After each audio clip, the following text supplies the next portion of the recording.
from Oklahoma and being particularly proud of Oklahoma, I'm hoping that he will have the warmest, best welcome of any state right here. So please join me in welcoming our acting Surgeon General, Steve Walsh. It's wonderful to tie up the day in this building, which is very, very exciting as you drive to it, and being in this room where I can see these paintings of what I know is Oklahoma history. And I have been welcomed since the moment I stepped into the airport yesterday, and I'm really extremely appreciative. I want to recognize Dr. Klein first for being a native Oklahoman and coming with me on this trip and giving me all sorts of pointers about what I'm looking at around the city, which I never would have heard, I'm sure, had he not been with me. And again, I want to join him in welcoming and recognizing our former First Ladies of Ohio and hope for your leadership of this issue nationally, and also the First Lady from the great state of Oklahoma, and her daughter, who is here as well, who has children, and not grandchildren yet, she's particularly interested in this issue because her children are, would you say, 4 and 5?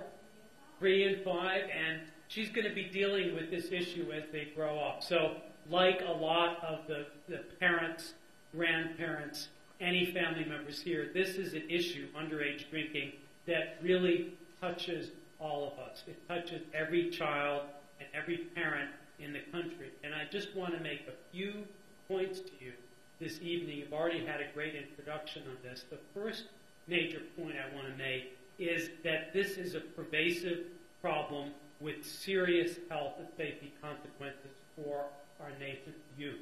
And it's not just a rite of passage.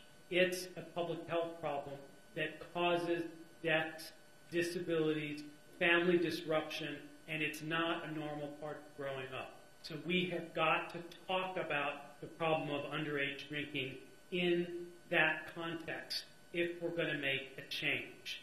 Alcohol, as you probably know already, is the most widely used and abused substance among our youth today, and our kids are smoking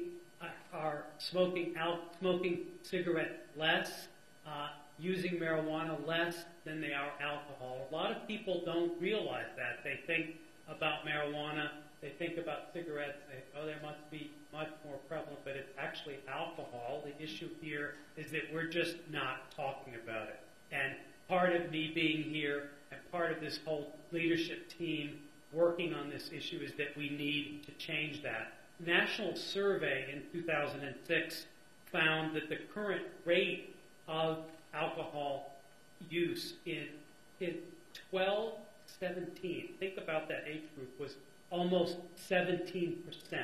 17% of the people in that age group, and a disturbing portion of those people are binge drinking and drinking heavily. And these are not activities that go without consequences. There are about 4,000 young Oklahomans under the legal drinking age who are arrested every year for underage drinking.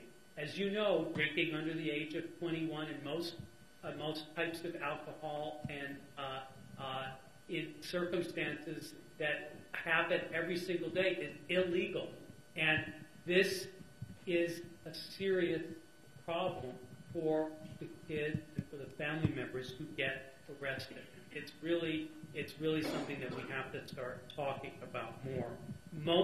Nearly half of the state's annual driving while intoxicated arrests are for people under the legal drinking. Nearly half. All of those arrests every year are people under the drinking age. So beyond the numbers as well, and as a physician and as a parent, I feel this very acutely, are the human consequences. And it's not really the numbers that tell the story, it's the human toll. And when I get up on a Sunday morning and run outside and pull in the newspaper in the Washington area, and I'm the dad of 3 teenagers, one who's just passed the teenage period, but 2 other teenage boys. And I open up the Washington Post and I read about the latest in teenage alcohol-related driving accidents that's resulted in deaths. And this happens every day in states all over the country. I know it happens in Oklahoma regularly like it happens in Washington. This is the kind of human consequences that breaks apart families, that break apart communities, and it's just unacceptable. And it's something that we have to begin to talk about on a more serious level than we have been.